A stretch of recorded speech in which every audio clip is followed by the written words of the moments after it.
isu agama adalah isu paling sensitif di kalangan bangsa Indonesia yang mayoritas Muslim terbesar. Isu yang sensitif dalam demokrasi, ujaran kebencian di mana-mana.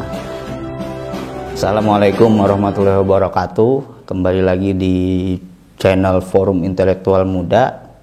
Hari ini saya sebagai host Lutfi Ramadan bersama Bang Jaki. Hari ini kita akan membahas isu yang berkembang beberapa hari, minggu-minggu inilah. Lagi-lagi kita, masyarakat Indonesia dihebohkan dengan kegaduhan penistaan agama. Nah, ini berulang kali kita temukan di Indonesia isu ini. Di momentum pilkada, di momentum pilpres, isu agama ini menjadi seksi. Nah, ini ketika hari ini kita masih dalam krisis pandemi, isu ini menjadi isu yang lagi-lagi menghebohkan Indonesia. Apakah ini adalah demokrasi kita tidak dewasa? Karena memang ini adalah ujaran kebencian dan lain-lain memang sangat berkembang di negara-negara demokrasi, di mana misalnya kebebasan berpendapat itu adalah hak konstitusi warga negara. Tapi dalam kenyataannya isu agama ini menjadi isu yang sensitif dalam demokrasi. Ujaran kebencian di mana-mana. Nah, dalam beberapa minggu ini dihebohkan dengan penceramah-penceramah YouTuber yang membuat gaduh. Nah, beberapa hari lalu kita lihat di berita, di sosial media, di TV, di koran-koran tentang pendakwah. Kita bisa sebut pendakwah karena memang dia bicaranya adalah bicara agama dan memang menyebar menyebar berita yang lagi-lagi masyarakat itu gaduh. Nah, Muhammad Kece dan Yahya Waloni baru-baru ini menghebohkan isu di tengah pandemi ini, lagi-lagi ya isu penistaan agama muncul di hadapan kita. Gimana pendapatnya Bang Jaki? Oke, terima kasih. Prolog yang disampaikan saudara host ini sangat menggambarkan. Sebelumnya di sini saya bukan kapasitas untuk topoksi membicarakan tentang agama, tetapi kita lihat dari sudut pandang yang lain. Sudut pandang dari sisi politis yang disebutkan oleh saudara host tadi. Yang jelas menurut saya dua orang yang menghebohkan, menggemparkan Indonesia ini dengan penistaan agama, di mana saudara Yahya Waloni adalah seorang dulu awalnya lahir dengan beragama non-muslim. Di tahun 2006 menjadi mu'alaf di Toli. Nah, kemudian satunya lagi yaitu Muhammad Kece, dari awalnya beragama muslim, kemudian murtad, pindah agama. Nah, ada dua buah hal yang berbeda, tetapi mungkin ini satu tujuan. Pendapat saya, analisa saya adalah kedua orang ini adalah istilahnya itu, dia adalah menurut saya itu mengindikasikan mereka ini agen intelijen daripada asing. Oh gitu. Karena kenapa? Dari yang kita ketahui, timbulnya boomingnya penistaan agama ini, ditangkapnya pun pada saat masa geopolitik internasional sedang berkecamuk. Kenapa jadi saya belum bisa menganalisa seperti itu? Karena kan geopolitik dunia itu sedang tergoncang dengan Taliban menguasai Afghanistan. Nah, ini yang menjadi analisa saya ya, di mana keduanya ini juga orang yang berpindah agama. Ya.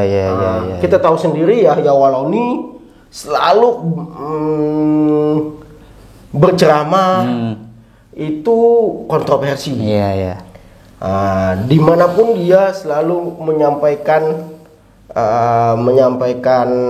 apa ya, ceramah, menyampaikan kuliah umumnya tentang agama, pasti selalu kontroversi. Bukan kali ini saja berarti ya? Bukan kali ini saja. Oh iya. Tapi kan menjadi sebuah pertanyaan kan, kok bareng dengan Muhammad Kece ini timbulnya. Nah, sama-sama menistakan agama di awal mereka. Iya. Nah, Yahya Waloni menistakan agama, bahwa menyebut Bible itu tidak ada. Itu salah satu provokasi bagi kita tahu sendiri lah, Indonesia adalah Bhinneka Tunggal Ika, memiliki keberagaman suku, memiliki keberagaman agama juga kita. Nah, apalagi Muhammad Kece sangat kontroversi lagi menyebutkan Islam itu ya seperti disebutkannya itulah. Nah, analisa saya bahwa mereka ini keduanya adalah agen intelijen asing. Kita tidak tahu ya, intelijen asing daripada USA, Cina, atau daripada Arab sendiri. Arab itu kan bangsa Arab banyak. Kita nggak tahu yang mana. Tapi yang jelas kalau melihat daripada saat ini, saya berpendapatnya mereka itu agen intelijen asing. Apa target mereka apa Bang kira-kira? Target mereka ingin memecah belah.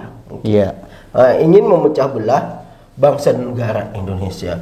Dengan kita tahu sendiri bahwa beberapa kali kejadian kerusuhan dan segalanya di Indonesia ini dilatar belakangi oleh agama. Karena kata Anda sendiri juga bahwa isu agama adalah isu paling sensitif selain daripada isu kesukuan. Nah, isu agama adalah isu paling sensitif di kalangan bangsa Indonesia yang mayoritas Muslim terbesar di dunia. Itu menurut saya, Bos. Ini apa? Berbahaya ya, ada misalnya tadi kata Bang Jaki, asing sudah memasuki, mulai memporak-porandakan kebinekaan kita. Nah, ini juga menjadi apa, kira-kira menjadi pemanasan lah sebelum kontestasi politik kita, karena kita melihat dalam beberapa kontestasi terakhir, Pilkada DKI, Pilpres 2019, nah itu kan isu agama itu sangat ini ya, sangat seksi kan, sangat deras isunya, apalagi di tengah-tengah teknologi hari ini. Kita bebas mengekspresikan diri seperti kayak kita misalnya mengekspresikan pikiran kita di YouTube.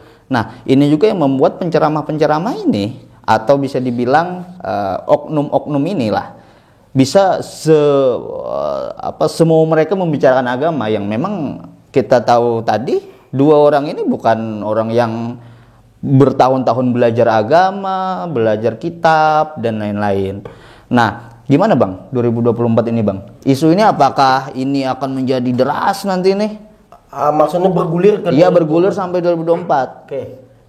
Menurut saya, analisa saya, kita masih terlalu jauh untuk berpikir dan berkaca pada 2024. Tetapi isu ini sangat seksi. Sudah saya katakan, ini adalah isu sangat seksi, yang dimana isu agama adalah bisa mengumpulkan orang berjuta-juta. Ini menjadi sebuah sebuah percikan di kalangan yang lain. Ini yang jadi. Tapi kalau untuk berbicara 2024 masih jauh ya. Pandangan saya, pernah saya bicarakan bahwa pemilu 2024 mungkin tidak ada. Mungkin tidak ada. Karena kenapa? Kita tahu sendiri di masa pandemi saat ini, minus Bos. APBN kita minus. 2 tahun ini kita selalu refocusing terus. untuk melayanan daripada kepada pandemi. Nah, ini isu yang digelontorkan ke orang-orang dengan isu agama yang seperti ini bisa akan menjadi muncul terus, akan selalu bergulir. Nah, jadi kita harus mewaspadai diri sendiri dan mewaspadai lingkungan kita bahwa ini sudah mulai berkembang. Pihak-pihak asing ini untuk ingin memecah belah bangsa dan negara kita, Bos. Ini menarik nih, apa tadi Abang juga bicara geopolitik yang Taliban bisa menguasai Afghanistan. Nah, ini isu-isu gerakan transnasional ya, utamanya yang memang ditambah ini ya, isu ini ya. Wah, ini sangat menarik ketika kita hubungkan dengan nanti mungkin akan bangkitnya gerakan-gerakan teror ya, gerakan-gerakan teroris. Ini mungkin hanya pertama ini, ngecek bagaimana misalnya respon masyarakat terhadap isu ini. Ternyata masih menarik. Banyak ya lembaga-lembaga organisasi masyarakat dan lain-lain yang memang mengecam keras ya isu ini, dan ya itu membuat gaduh ketika kita di dalam masa krisis ini.